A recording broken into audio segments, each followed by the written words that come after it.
Hey, how's it going everybody? It's Tanner here, and welcome back to a new Ninjago discussion video here on the channel. In today's video, we're going to be talking about one of the Ninjago seasons that could have been possible, but it does not really exist as an actual season, and that is the story of Way of the Departed. And I don't mean Day of the Departed, not to be confused with the kind of lackluster Ninjago Halloween special from a few years back. I just kind of wanted to talk about Way of the Departed, which is kind of like a sequel sort of to that, except it kind of is a little better, and we'll get into that here in a little bit. But let me just say that first of all, I really don't think that this story had any intention of actually becoming a season, but I would like it to be one. I think this is a nice, idea for a season exclusively for Cole, because that's what Way of the Departed is. It's an actual story continuing off of the Day of the Departed story that kind of, heavily incorporates Cole into its plot.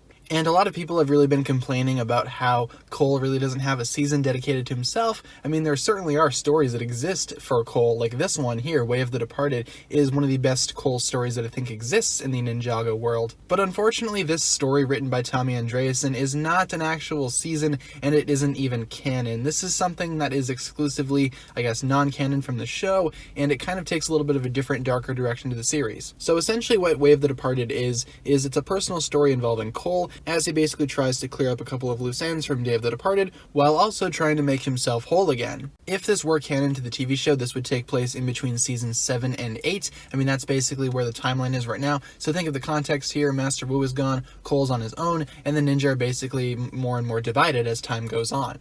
And essentially here, this story is insanely dark. There is a lot going on in this story that most certainly would not fly in the actual Ninjago TV show, so I can see why it's not canon, but at the same time, I really like this story because of how dark it is. Cole literally has nightmares that are probably too traumatic to actually show in the series itself, so I can understand why Ninjago doesn't want to go ahead and put this out there in the show, but I'm just saying that if this were to be canon, this would make for an incredible story for Cole, if not one of the better Ninjago seasons of all time. There are a lot of characters in here that make a return, such as Master Yang. We have Salil the Phantom Ninja, who I did a video on earlier, and of course it's centered around Cole and his quest to, of course, just basically clear up loose ends. I don't want to go into a lot of spoiler territory here in this video in case you haven't read it, but I do recommend that you do basically read it. You can find all of these stories on Tommy Andreasen's Twitter account, and these are rather old. They're not the most recent things out there, but I did want to do a video on this eventually because this story is really well done. I recently reread it. It's definitely worth a read, so be sure to go ahead and look at it. I'll leave a link down below in the description in case you would like to,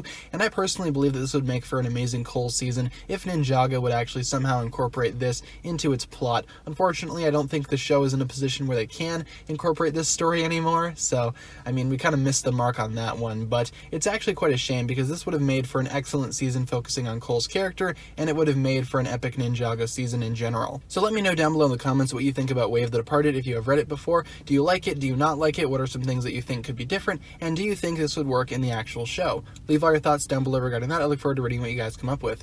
With that being said, that'll just about do it for this video here, so thank you so much for watching this one. If you enjoyed the video, as always, don't forget to give it a huge thumbs up rating, and of course, be sure to hit the subscribe button if you've not done so already. Once again, guys, the comment section is there for the various discussions that you would like to have regarding this topic, or if you just had a comment of a general nature, that's fine as well. In the description, you'll find the links towards my other forms of social media, whether it be my Twitter, my Instagram, my Patreon, or my merch. Be sure to support me on all those platforms if you would like to. With all that being said, you guys, thank you so much for watching this video. Once again, my name is TannerFishies, and with that, I bid you farewell.